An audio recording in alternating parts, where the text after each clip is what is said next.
Friends, welcome to my mister mermaid episode 25। Episode 24 तक की videos मैंने ऑलरेडी अपलोड कर दी हैं, जिसका लिंक आपको डिस्क्रिप्शन बॉक्स में मिल जाएगा।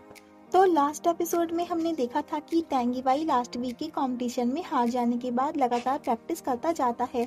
तो उसके फ्रेंड्स भी उसकी प्रैक्टिस को लेकर बातें करते हैं कि जब से वो लास्ट कंपटीशन में हारा है तब से वो प्रैक्टिस पर प्रैक्टिस करता जा रहा है नॉन स्टॉप। तो चिरीफांग उसको रेस्ट देने के लिए उसे स्टॉप करा देता है और कहता है, तुम सिर्फ एक ही कंपटीशन में हारे हो, it's not a big deal. Do you know, तुम्हें इस हाल में देखकर हमें कितना हर्ट हो रहा है, लेकिन तुम्हें तो हमारी कोई फिक्र ही नहीं है। तुम ये दिखाते हो कि बस एक तुम ही हो जिसे कंपटीशन की केयर है। तो कोच बो और उसके फ्रेंड्स चिरीफांग को काम डाउन कराते हैं, लेकिन वो फिर भी शांत नहीं होता है। तो यंग यंग उसका कान खींचकर ले जाती है और वो कहता है, मुझे छोड़ो, मुझे हर्ट हो रहा है। तो यंग यंग कहती है, पहले तुम कहो कि तुम शांत हो जाओगे तभी मैं तुम्हें छोड़ूंगी। तो वो कहता है ओके। तो वो उसे छोड़ देती है। तो चिरीफांग उससे कहता है, क्या तुम एक साइको हो जो तुम्हें टेंगी भाई की प्रॉब्लम दिख नहीं रही? तो यंग यंग कहती है, साइको तुम हो, मैं नहीं। उसकी प्रॉब्लम फाइट करने से सॉल्व नहीं होगी, लेकिन तुम्हें तो बस फाइट करने को दे दो। क्या तुम ब्रेन से नहीं सोचते हो? तो चिरीफांग कहता है, मैं ऑलरेडी यंदो से टेंगी भाई को लेकर बात कर चुका हूँ। तो यंग यंग कहती है, उन दोनों को लगता है कि ये सिर्फ एक आम बात है, लेकिन अभी उन दोनों को खुद ही ये नहीं पता है कि वो दोनों एक दूसरे को लाइक करते हैं। हमें उनकी प्रॉब्लम सॉल्व करने के लिए कुछ ऐसा करना होगा कि वो दोनों एक दूसरे को अपनी फीलिंग्स बता सकें। तो चिरीफांग कहता है, राइट। इधर चैंगमी लिंजी और यंदो को लेकर डिस्टर्ब होती है कि कितनी बार लिंजी ने यंदो को ज्यादा इम्पोर्टेंस दी है और उसे नहीं, और जेलस भी फील करती है कि तभी यंदो और लिंजी भी आकर उसके साथ ब्रेकफास्ट करने लगते हैं। तो चैंगमी यंदो को उसका फेवरेट कप केक देती है। तो यंदो उसे थैंक्स कहती है। यंदो जूस लेने जूस काउंटर पर चली जाती है। तो चैंगमी लिंजी से पूछती है, उस दिन तुम मुझे रेस्टोरेंट में अकेला छोड़कर क्यों चले गए थे और तुमने मुझे बताया भी नहीं था? तो लिंजी कहता है, तुम ओवरथिंक मत हो। तो चैंगमी कहती है, यंदो हम दोनों का मैच कराना चाह रही थी और तुम इस बात से बुरा मानकर चले गए थे, राइट?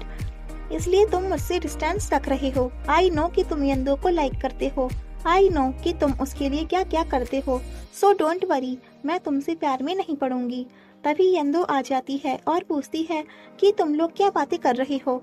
तो चैंगमी कहती है, हम ये बात कर रहे थे कि लिंजी को किस टाइप की गर्ल्स पसंद हैं, और मुझे ये रियलाइजेशन हुआ है कि मैं उसके टाइप की नहीं हूँ, तुम उसकी टाइप की ज्यादा लगती हो। तो यंदो कहती है, मैं तो जर्नल टाइप की हूँ, काफी सारे लोग मेरे टाइप के हैं। फिर नेक्स्ट सीन में टेंगी भाई अपने डोर में वापस आ जाता है और वो जैसे ही डोर ओपन करता है तो वो क्लोज होता है और उसे वहाँ चिरीफांग का एक मैसेज मिलता है कि मैंने लॉक चेंज कर दिया है, अगर तुम ये डोर खोलना चाहते हो तो इस एड्रेस पर आकर मुझसे कीज ले जाओ, तुम्हारा हैंडसम चिरीफांग। इधर टीचर सन यंदो से कहते हैं, काफी लेट हो गया है, तुम घर कब जाओगी? तो वो कहती है, बस एक फाइल अपलोड करना रह गया है, उसके बाद चली जाऊंगी। तो वो उसे टेक केयर बोलकर चले जाते हैं कि तभी यंदो को यंग यंग की कॉल आती है और वो उसे एक एड्रेस पर बुलाती है। तो लिंजी भी उसके साथ चलने को कहता है, लेकिन वो उसे मना करके खुद ही चली जाती है। तो चैंगमी लिंजी को कंपनी देने आती है, लेकिन वो चला जाता है। यंदो के जाने के बाद चैंगमी उसके कंप्यूटर पर देखती है कि उसकी एक फाइल अपलोड हो रही है। तो वो जेलिसी की वजह से उसकी फाइल कैंसिल करने ही वाली होती है कि तभी उसे यंदो की फ्रेंडशिप याद आ जाती है और वो रुक जाती है। फिर आगे वो उसका रैंक 1 देखकर एक बार फिर से जेलिस होती है। तो गाइस, वैसे तो चैंगमी यंदो को अपना बेस्ट फ्रेंड बोलती है, तो फिर वो उससे इतना जेलिस क्यों होती है? आगे टेंगी भाई उसी एड्रेस पर आ जाता है। इधर चिरीफांग और यंग यंग उसे हाइड होकर देखते हैं और तभी यंदो भी वहाँ आ जाती है और जैसे ही वो अंदर आती है कि वो टेंगी भाई से टकरा जाती है और चिरीफांग और यंग यंग उन दोनों को हाइड होकर दिख रहे होते हैं। ये उन्हीं का प्लान था इन दोनों को मिलवाने के लिए। तो वो दोनों एक दूसरे को बताती हैं कि मैं यहाँ चिरीफांग के बुलाने पर आया हूँ और मैं यहाँ यंग यंग के बुलाने पर आई हूँ। तो वेट्रेस उनसे कहती है, आप कुछ लेना चाहेंगे?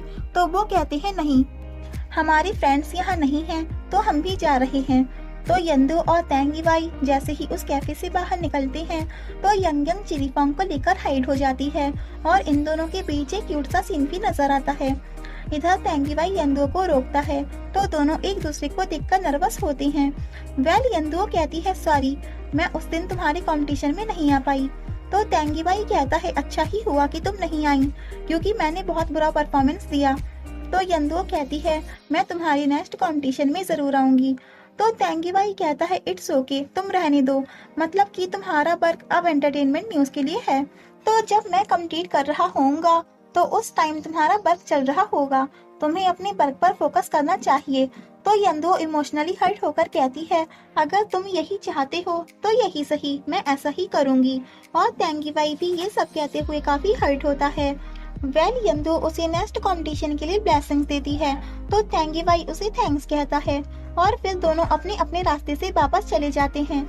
इधर चिरीफोंग और यंग का प्लान भी फेल हो जाता है और वो दोनों भी वापस चले जाते हैं।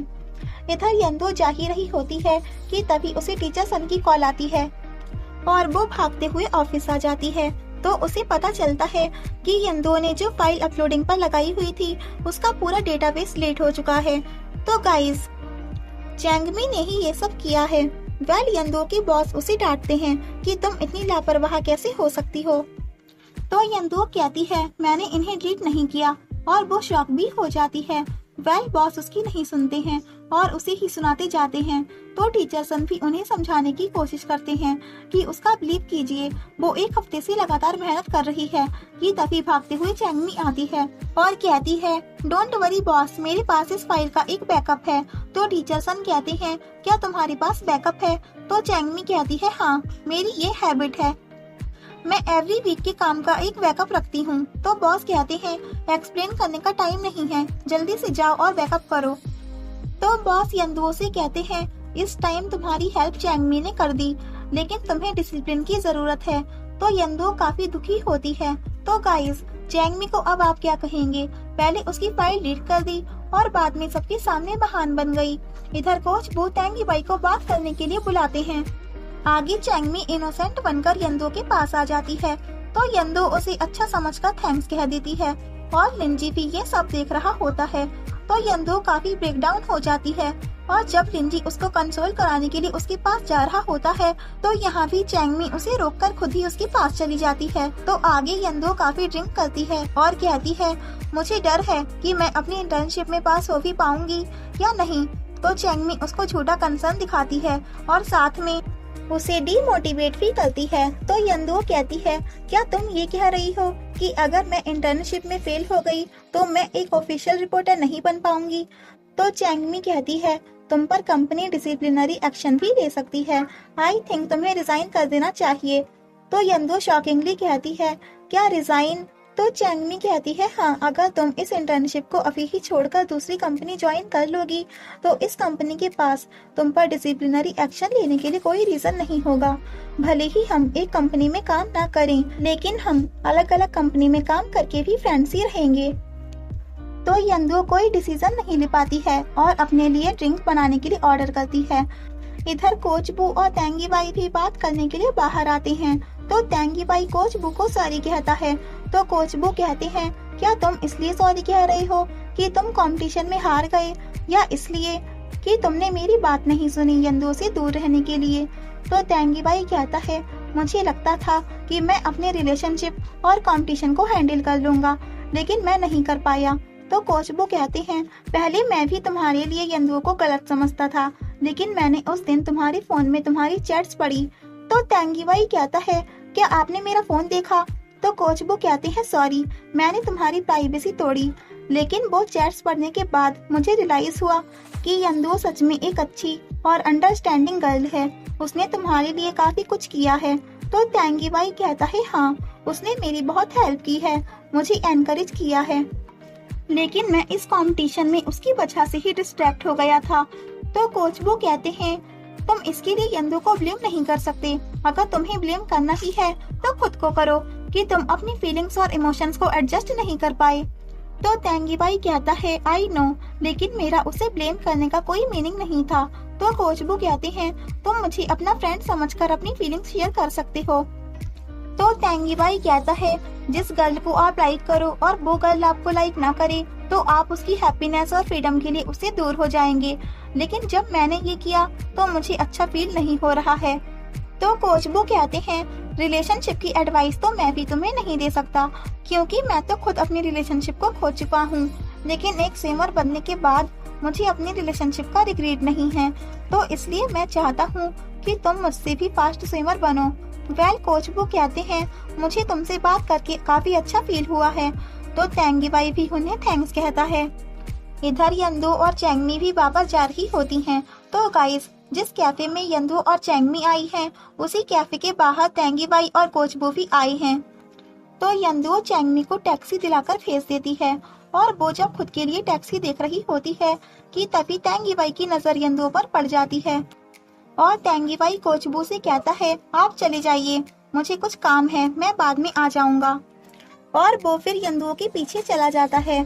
तो यंदुओ काफी ड्रिंक करने की वजह से होश में नहीं होती है और रोड पर उल्टे सीधे चल रही होती है और उसे तेंगी बाई भी देख रहा होता है। तो आगे यंदुओ स्ट्रीट पर सो जाती है। तो तेंगी बाई उसे कैरी करके अपने साथ ले जाता है और तेंगी बाई उससे अपने दिल की बातें शेयर करने लगता है वाइल शी इज स्लीपिंग, और कहता है, तुम कितना हार्ड वर्क कर रही हो कि टायर्ड होकर रोड पर ही सो गई।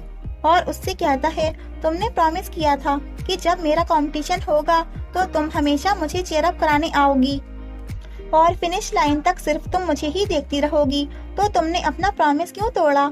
और कहता है, जब से तुमने ये कहा कि हम साथ नहीं रह सकते, तब से मैं तुमसे दूर हो गया, लेकिन उस दिन से मैं तुम्हें बहुत मिस कर रहा हूँ।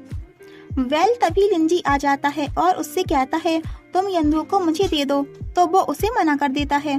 तो लिंजी कहता है, तुमने कहा था कि तुम यंदू को किसी भी रीजन के लिए नहीं छोड़ोगे, हमेशा उसके पास रहोगे, लेकिन तुम नहीं कर पाए, तो उस पर तुम्हारा कोई हक नहीं है, इसे मुझे दे दो। तो तेंगी बाई कहता है, ये यंदू और मेरे बीच की बात है, कोई तीसरा हमारे बीच नहीं आएगा। तो यहाँ इन दोनों में यंदू को लेकर बहस होने लगती है। तो लिंजी कहता है, तुम हमारी रिलेशनशिप के बारे में नहीं जानते हो, मैं और यंदुओ काफी क्लोज आ चुके हैं। और तभी तेंगी बाई को याद आता है कि जब उन दोनों ने हक किया हुआ था। तो फिर तेंगी बाई उसे लिंजी को दे देता है। आगे लिंजी यंदुओ को उसके घर ड्रॉप करने आता है। तो यंदुओ ड्रिंक की हालत में उठ भी नहीं पाती है। तो फिर लिंजी आंटी लू की हेल्प के लिए आता है, लेकिन उनके घर में कोई होता ही नहीं है। तो फिर लिंजी यंदुओ को अपने घर ले आता है और उसे बेड पर लेटा देता है और साथ ही उसके लिए हैंगओवर ड्रिंक भी लेकर आता है।